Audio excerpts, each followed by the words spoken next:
Hello, welcome to 100-Year Jukebox. Today, in honor of April Fool's Day, OYJ celebrates comic performers who can also sing. We're your hosts, Katie and Ellen. Hiya. Ellen, would you please read today's magic questions? You bet. Here we go. 1. Who was the first black performer who, fighting incredible odds, broke the color barrier to appear in the Ziegfeld Follies of 1910? 2. What woman, equally renowned for her comic and torch songs, was so successful her legacy spawned a huge Broadway hit and 2 popular musical films, all purportedly based on her life? 3. What multi-talented performer captivated audiences by singing the names of 50 Russian composers, rattled off at such top speed that the orchestra couldn't keep up with him and he had to do it a cappella? All these performers and more, so many more, are part of what we call April Singing Fools. Katie, don't you think the term fools is kind of offensive? No, I was referring to the jesters and clowns of history, the sacred fool. All those performers who, having no other weapons, used humor and cutting capers to mock the mighty and flash a light on the awful oppressors. That sounds pretty serious. But see, that's the thing.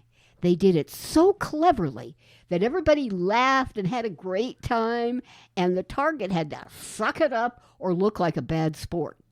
That sounds a little risky. You bet.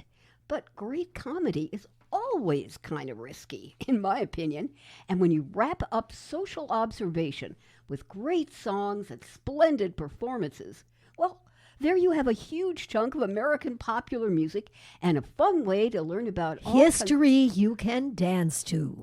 Provided by court jesters and bards and traveling troupes of performers.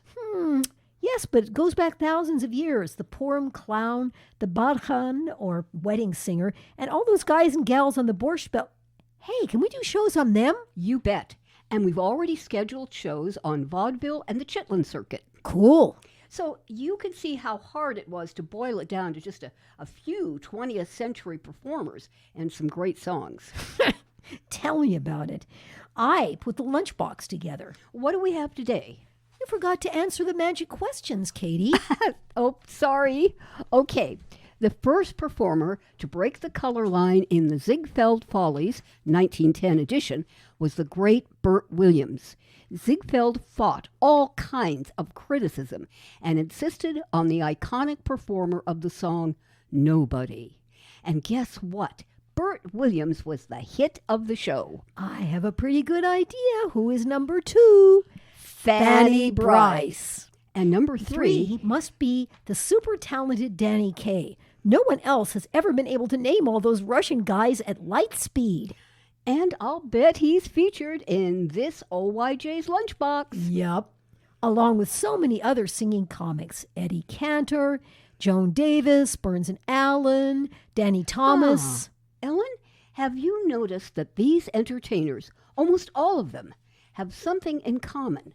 They're usually descended from a marginalized group, from African American, European Jews, Lebanese Catholic. And maybe it's because they all had a lot to say about stuff and they knew they could say it here in America.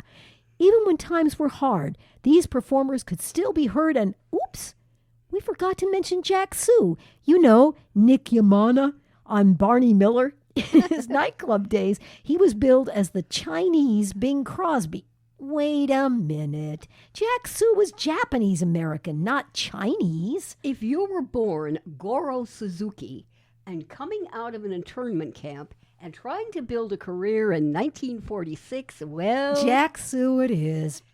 We miss him so much. What made him so lovable? Was it his fabulous comedy timing? His smooth singing? His being a snappy dresser? Nah, it must have been the coffee. So let's raise a cup and thank all these performers, these splendid clowns, those sacred fools, and thank them for the great laughs and the great songs. Cheers and happy listening!